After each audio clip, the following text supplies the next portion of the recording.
Hello, and thanks for joining us on the Week in Review. I'm Amanda Vinicki. Just 17 days until the election, though former President Donald Trump's not done pretending he won the last presidential race 4 years ago.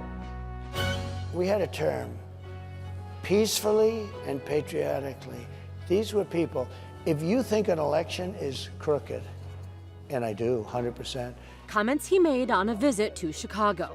Kamala Harris also stepping out of her lane with an interview on Conservatives' cable channel. You've been vice president for 3.5 years, so what are you turning the page from? Well, first of all, turning the page from the last decade in which we've been burdened with the kind of rhetoric coming from Donald Trump that has been designed and implemented to divide our country. Over to City Hall, Mayor Brandon Johnson's outgoing and incoming members of the Chicago Board of Education have something in common. They all skipped a city council hearing. It's incredibly frustrating when you're asking for money and you don't show up to take questions. Leaving Chicago Public Schools' embattled CEO on the hot seat for hours. You mentioned that there will be cuts if we cannot figure out how to, fund this gap. Could you explain in details what exactly the cuts that will happen? Pedro Martinez had no simple answers. It's complicated. I've always said this, the issues that we have are about resources. That's the enemy, is not having sufficient resources, knowing that our children need those investments. Meanwhile, Bears fans are saying cheers after a win in London, but a report says the White Sox could be saying sayonara. And now to our Week in Review panel. Joining us are Melody Mercado from Block Club Chicago, our own Nick Blumberg of WTTW News, Dan McGrath, the former sports editor for the Chicago Tribune, now writes about the business of sports for Crain's Chicago Business, and joining us via Zoom from Washington, D.C., contributing columnist for the Chicago Tribune, Clarence Page. And we'll get right to it. Clarence, I'm going to go to you because we are, yes, in the thick of this presidential contest, and it is rare this close to a general election for a presidential candidate to be going to a state that isn't a swing, such as Illinois. So why did Donald Trump come to Chicago, and what did he have to say about our city? Well, it's nicer things than he has said for the most part in the past. Chicago is one of those cities he likes to hold up as being a big mess. He's obviously playing to stereotypes to appeal to his heavily rural and outer suburban based constituency. But it was a time for him to really answer some questions, not necessarily completely, but he did say that, there were questions about how well he's handling his campaign and what kind of a future he has. Will he step aside voluntarily if he loses the election? What a novel suggestion, but with him, questions like that matter. So it was that kind of a visit, really. So talk really to members of the business elite. And Melody, you were there. What was the response like? Because again, Chicago's really thought of as this solid blue Democratic town. He had fans. Yeah, he did. You wouldn't be able to tell we were solid blue from being in the room, I will say that. The former president received astounding claps and applause and cheers from the beginning, throughout the whole interview, and a standing ovation at the end. At times he was mocking the interviewer, editor-in-chief of Bloomberg, and received support from the crowd. He also received loud cheers when he was talking about his economic plan, which includes implementing 10% tariffs across the board for all imports, but specifically 60% for everything coming in from China. And when really pushed on that, he told the moderator, "You just don't know what you're talking about. I'm right, you're wrong." Very classic Trump. Very classic Trump. As you said, he talked a lot about tariffs, defending his economic policies. But let's hear about a little bit more of what we did at the top of this. And that is his comments about what happened on January 6th. Will you commit now to respecting and encouraging a peaceful transfer of power? Well, you had a peaceful transfer of power. You had a peaceful transfer of power. You had a peaceful. Come on, President Trump. You had a peaceful transfer of power compared with Venezuela, but it was by far the worst transfer of power for a long time. So as Melody indicated there, you could hear boos from the audience, didn't like that line of questioning. But Nick, what about the former president's answer? What does that say to you about what could happen, say, November 6th? Well, I think he's been teeing this up all along during this campaign. You know, he's been sowing the seeds that if he doesn't win this round and, you know, his third run for the presidency, that there may be something untoward, that there may be some sort of irregularities in voting. You know, this is messages that we've heard from President Trump and from his supporters for years and years. You know, he had a line saying, oh, well, there was nobody there with a gun, you know, on January 6th, which was, you know, false. Not true. Yeah, there were, I think, 120, I believe, you know, documented cases there. So he's, you know, using these same sorts of rhetorical tactics where he's saying, well, because, you know, Joe Biden was sworn in as the president, you know, later that month, therefore it was a peaceful transfer of power. But I think anybody who witnessed, you know, the violence of January 6th, particularly the people who were there, would really take issue with that characterization. He called it a day of love. I mean, I think that's how delusional he is. I mean, 6 people died. 140 police officers were injured. The members of Congress were running for their lives. They were barricading doors and hiding under furniture. It doesn't sound like a day of love. And yet, again, we heard cheers from the audience. So where's the disparity? Well, I think it was, I don't want to say a hand-picked audience, but it was certainly a friendly audience. It was a home game for him, all these business leaders and the wealthy that he has looked out for with the tax cuts and offering to ease regulations if you get me $1 billion. And, you know, he's preaching to the choir when he's in front of these people. Well, and you have to imagine it's something similar from what we've seen from Republican politicians who, you know, Mitch McConnell came out and decried, you know, Trump's actions and riling up the crowd on January 6th. We saw all sorts of Republican politicians at the time saying this is not the way the United States should operate, this is not who we are, who have since changed their tune and are back to supporting the president. Right. Now, Clarence, on the Democratic side of the aisle, we talked about a friendly audience that Trump may have had when speaking to the Economic Club of Chicago, but Vice President Kamala Harris going on Fox News, that's not perceived to be friendly territory typically for Democrats. So why would she, Clarence, make this choice so close to an election? Well, I think it was a very good choice for her to make because right now, she's been talking to the base a lot. She's been talking to people who were not part of her base, swing voters, bringing them over to her side. She hopes, and her numbers show that. Now it's time to go after people who are part of the other party, people who are Nikki Haley supporters who are disappointed that she didn't make it all the way. She does very well with that crowd, and that's the kind of appeal that she was making this past week. And I think it's important to take note, my colleagues there who are talking about the question of whether or not there was a peaceful transfer or not. Let's face it, folks. I mean, we're all sane people.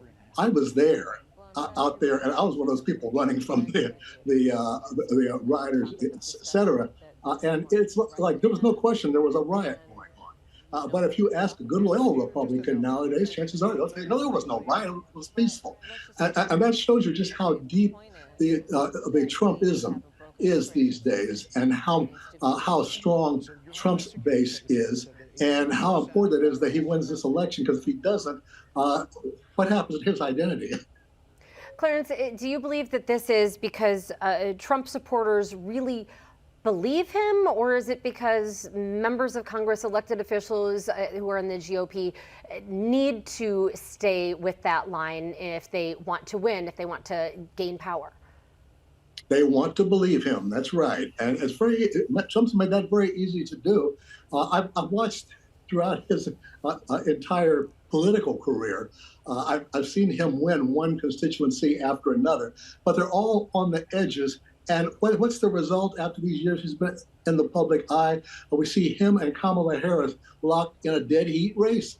It has stayed 50-50 for so long now. How long will it stay that way? But it's amazing how the techniques of campaigning these days and polling are so precise that we have got two target markets both going after each other. I can't wait to see how it all ends. Can't wait, neither can all of America, including this panel. Now, Melody, I wanted to get back to the Harris interview and just sort of what were your takeaways from that? Because she received some really hard questionings in terms of differences that she will have from President Biden. She has, after all, been his vice president for 3 years, and also immigration really at the forefront. I think she did a really good job, and I feel like this a turning point in a lot of the interviews that she's had that have been on more friendlier newscasts or publications, where she really defined herself in saying, I am going to be different from the Biden administration. A vote for Kamala Harris is not a vote for Joe Biden. But did she explain how? I mean, I don't think she tried to, but I do think the answer is different from what we've heard in the past, where I feel like she's incorporated Biden in a lot of her answers, and in, of course, thanking him for his service and saying she and him did a lot together. But this was a moment where she was like, I feel like she rightfully put him aside and said, hey, vote for me is a vote for me. It's not a vote for Joe Biden, because again, going on Fox News, she's trying to appeal to the Republicans that are currently undecided. I feel like we heard from some of those, particularly Latino voters, that was on the Univision town hall, where they said they were undecided on Trump. They said, earn my vote back, and I'm unsure if Trump actually did that. And maybe, Harris going on Fox News and sort of setting the ground and pushing back pretty well on the interviewer, maybe she gained those votes. Getting out the vote, coming in strong. A lot of Illinois politicians going to those swing states across the border, Wisconsin, Michigan, leaving tomorrow morning and Sunday. Now, let's move to some more breaking news that Cranes uncovered actually this morning. I was there 7 years ago when, with great fanfare, the University of Illinois said it was going to build and bring its Discovery Partners Institute to this new neighborhood, the 78 in the South Loop area. Now, $25 million later, the university's changing its mind. Boy, 78 has run into a lot of problems. It's lost its anchor tenants. I don't see a ballpark being built down there, which is what Jerry Reinsdorf is trying to do. But this news today, with $25 million already spent, I don't think the U of I is in a position to be squandering $25 million, but there's obviously something about the project in the South Works that they like better. Nick. Well, they've got they're jumping in on this new quantum technology campus on the the former Southworks site on the far south side. They've also said they can sort of split off some of the functions that were going to be at the 78 and rent vacant commercial space downtown, because those are really some bargain basement prices in some buildings right now. Still not the tenancy has not recovered post COVID-19, the shift to working from home. So I think they thought, we're already getting in on this Southworks site. We've got this opportunity. Even if we've already put $25 million into this, it just doesn't make financial sense for the university anymore. But yeah, I mean, think back to Bruce Rauner and Rahm Emanuel coming together and singing Kumbaya on a project for a change way back in the day, 7+ years ago. And now, Related is left holding the bag yet again. So you referenced the White Sox, and by the way, there's also talk that Joe Mansueto may consider the Chicago Fire to take a stadium to the 78, one of 3 possible locations. But let's go back to the White Sox, because that's really the big news of this week, at least if you're to believe reporting from unnamed sources in The Athletic that owner Jerry Reinsdorf has changed his tune and is, in fact, interested in selling the team. He's a hard guy to pin down. He does very little media, so I don't know that anybody really knows him. There's a writer for the USA Today named Bob Nightingale, and he's kind of Jerry's mouthpiece. He's the one guy that he talks to. But this is sort of his playbook. He plays one city off against another. I think that he may have been trying to get Governor Pritzker's attention, because Governor Pritzker has said public funding for a new ballpark is a non-starter. Well, I don't think Jerry's of a mind to build a ballpark with his own money. He wants public funding, as do the Bears. So he hadn't heard from Governor Pritzker. The silence has been rather deafening, and I think it could be a ploy to attract Governor Pritzker's attention, or he could be serious. I mean, the team has come off the worst year in its history, literally. They had the third worst. The worst in anybody's history as part of Major League Baseball. The whole operation, they were third from the bottom in attendance. It was they're just dead in the water, and there's not a lot of good young players in the system. They're going to be bad for a while, and I think that might have affected why he hired Chris Getz to head baseball operations, because I don't know that he could get anybody else. This is going to take a massive rebuild. I don't think they're worth $2 billion, but according to Forbes, that's the valuation. But throughout sports, franchise values are crazy, all because of this guy, Steve Ballmer, who was the CEO of Microsoft. He bought the LA Clippers about 6 years ago.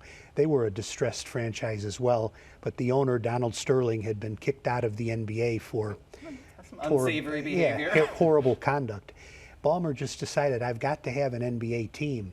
So he made like a poison pill offer that he knew nobody was going to match. So if the LA Clippers are worth $2 billion, franchises have just taken off in value, and it's kind of silly because I don't see the White Sox being worth $2 billion. So do you think, Dan, that this is leverage or is this serious? It can be both. I don't mean to waffle, but seriously, I do think he wants to get Governor Pritzker's attention. But also, Major League Baseball would like to go to Nashville. They would like to, Dave Stewart, the former Oakland A's pitcher, is said to be heading up the Nashville group. I think they would like to have black ownership. They've never had a black owner, and given their abysmal history of race relations, it would be a positive step forward for them to have a black owner.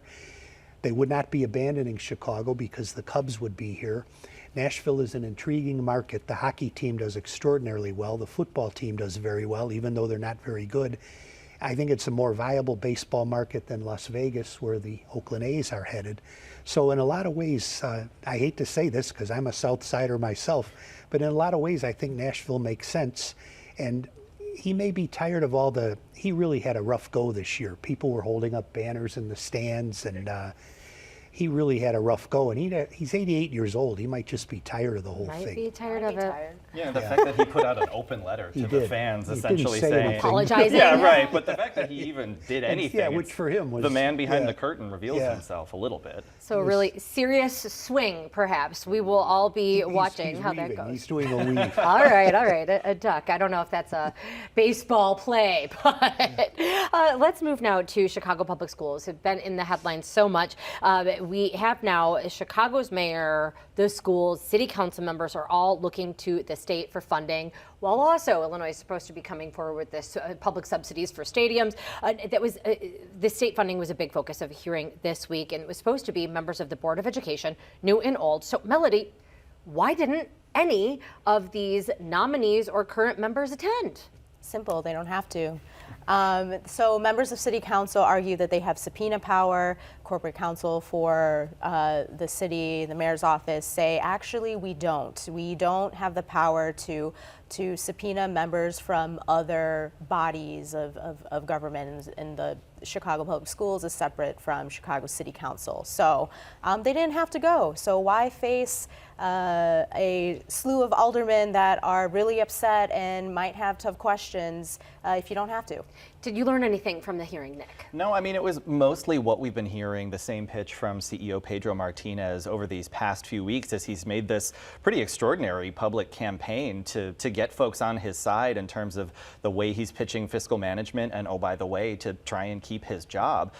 He really took it on the chin from a lot of alder people. But, there were also plenty of questions, to your point about why aren't any of these members of the Board of Education here if they're going to be coming to us and asking for money. And it's like, well, it's not necessarily quite the relationship. They're approving the budget. They're not the ones crafting it. It's an oversight position. But it seems like a lot of this frustration with, this battle between CEO Martinez and Mayor Johnson and alder people feeling like they're completely left out of it is not necessarily going anywhere anytime soon. But alder people do not have any formal role in the mayor choosing his appointments. And so this gets to, again, the city is hard up in terms of CPS, but in general, Clarence, you don't have to pay property taxes here in the city, but the Civic Federation out this week really recommending that Chicago do anything but raise them. Thoughts on whether Chicago has a path beyond that? Well, history tells us that Chicagoans react partially to any further property tax increases. They've had so many in recent years, and it just creates more division over the state of the schools and their future.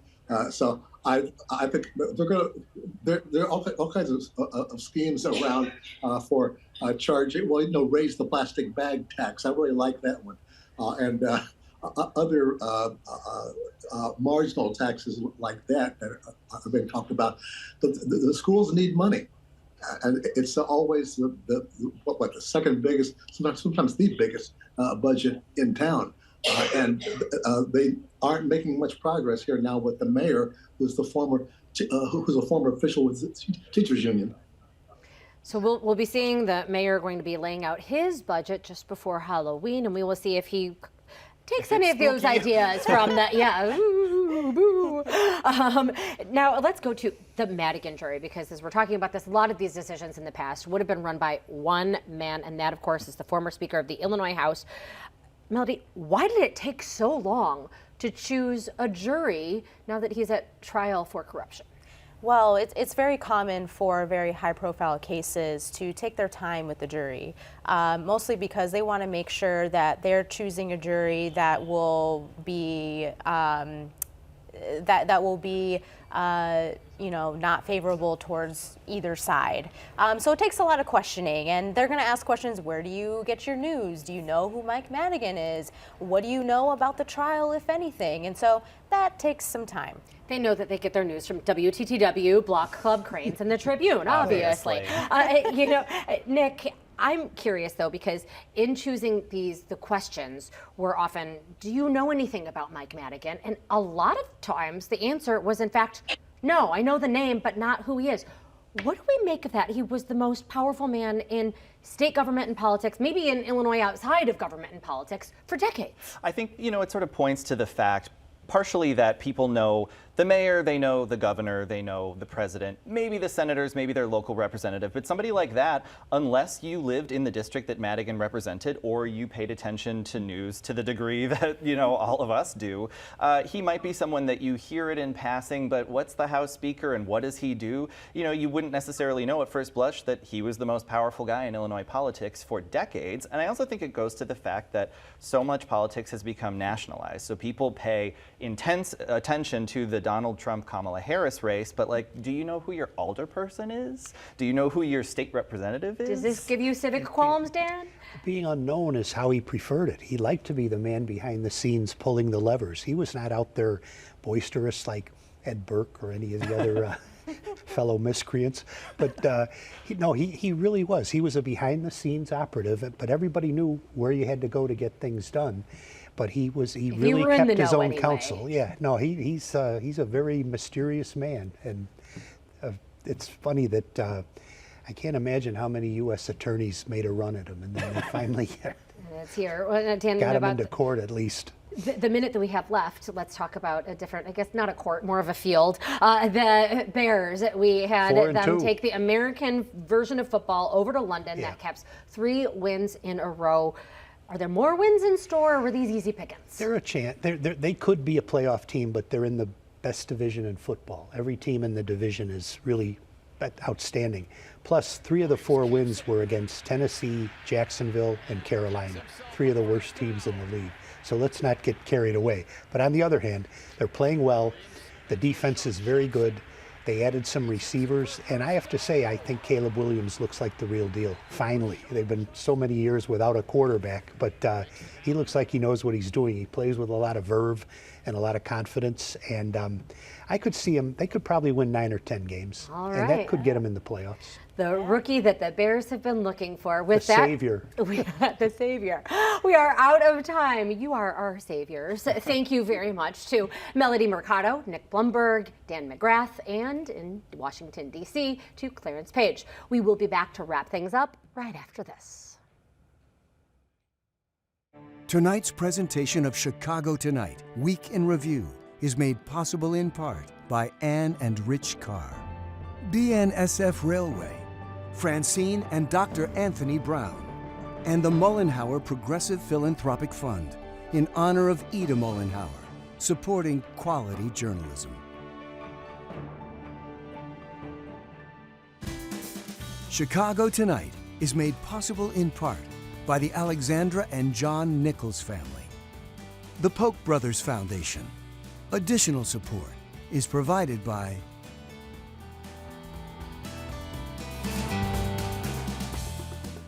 And that is our show for this Friday night. Early voting already underway for November's election, expanding Monday as well. Be sure to check out your WTTW News voter guide before you head to the polls.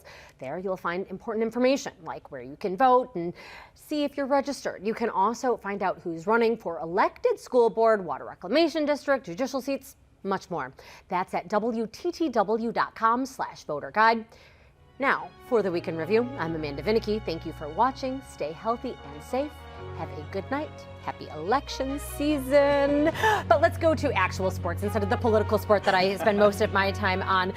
This week, we got the long-awaited return of Lonzo Ball.